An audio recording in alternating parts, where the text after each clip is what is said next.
like this is a symptom of strong Black women, and it's just not pouring into ourselves. And one of the areas where I really have noticed that has shown like some of the biggest impact, I guess, would be around luxury. Man, I had some blockages when it came to luxury, boy. It was something real. It's taking some time to really manifest and clear that ish out.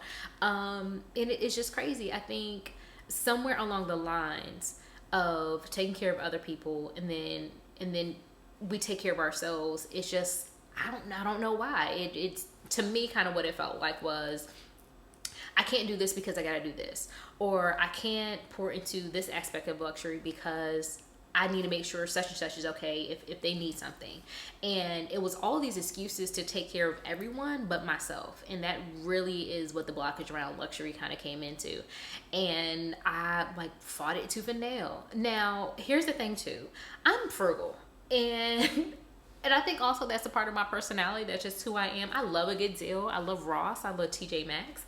I like a steal. I like thrifting. Like those are some of the things that are just I enjoy. But at the same time, if you can't pour into yourself when you know like there's something maybe more expensive that you really enjoy and you can afford it, then there's probably a blockage and we got to get that ish out. And I just want to talk today about some of the things I've done to kind of really help me with my blockages with abundance, and hopefully they serve as a resource for you too. So my number one tip when it comes to manifesting luxury or being comfortable with luxury in your life is to find a financial planner, advisor, or mentor, or something like that.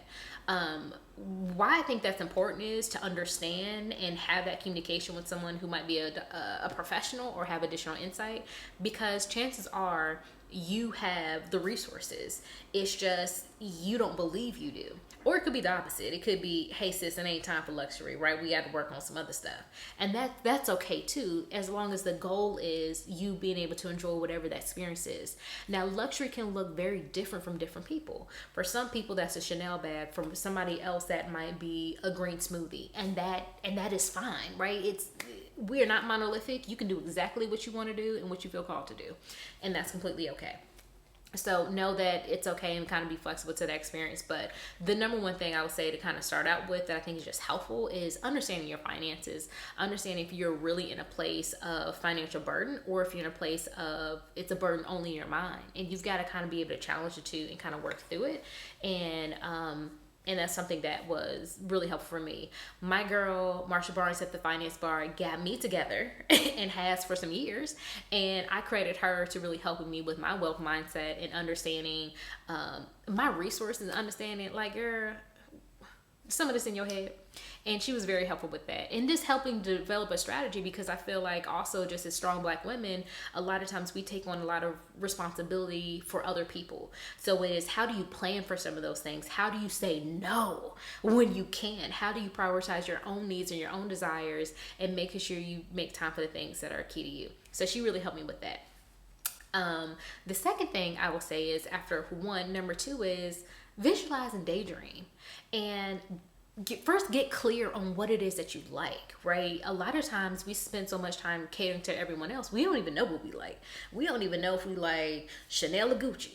We don't know if we like green juice or apple juice, right? We don't know these things. So I think spend some time just Googling. Pinterest is your best friend. I love a good Pinterest board to like get some ideas together, kind of play it. I'm like, I like that. I like the way it feels when I look at that. I can imagine myself in this or that, or enjoying this and that, and then kind of saving it. So I think Pinterest is a great option. Also visuals, another reason to have a vision board if you haven't done it already, to make sure you kind of cultivate those ideas and touch and feel and kind of get a sense for what that's like. The third idea that I have for you guys when it comes to normalizing luxury or just welcoming luxury and helping to eliminate those blocks is you got to go out and experience it, right? And that doesn't mean, maybe you're not at a place where you can financially purchase something if it's like a larger purchase, but go out to Neiman Marcus and touch that shoe that you want. Put on that shoe that you want, or touch those bags. Get used to being in those spaces and those spaces being for you.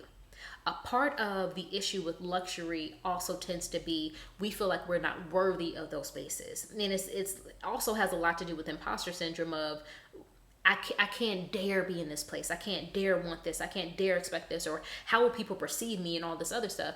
It's all these other outside voices telling you what you should and should not do, how you should feel about something. And it's important to go out and actually touch it and say, yeah, I come to find out, I think it's just society got me wanting this. And when I tried it on, I actually don't like it. So that's not a part of my luxury path anymore. I don't want that. But then just get used to it. Get used to calling people by your first name and saying, hey, welcome in, we've got this for you. And just kind of get a part of that experience, right? You fake it till you make it and enjoy it, right? And no one has to know what's in your account, whether it's a bunch or whole little. It's about going out and getting that experience and knowing that you're worthy of that experience no matter where you are in your life. And it's important to just kind of enjoy some of that stuff and have fun, okay? We just do it, okay? And then the last thing that I would say is really practice makes perfect. You got to be patient with yourself.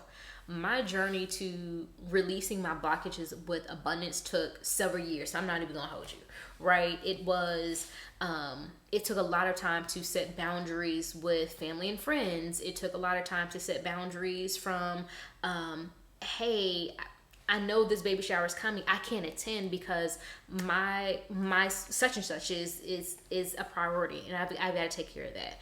And understanding like FOMO is okay.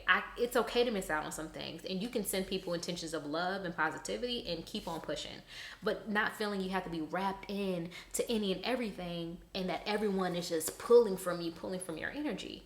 And that took a lot of time because, like I said, as strong Black women, we're so accustomed to giving to everyone else. So it is a real revolutionary act of self-love to then pour into yourself and take that time and make it a priority. And understand it's going to take time.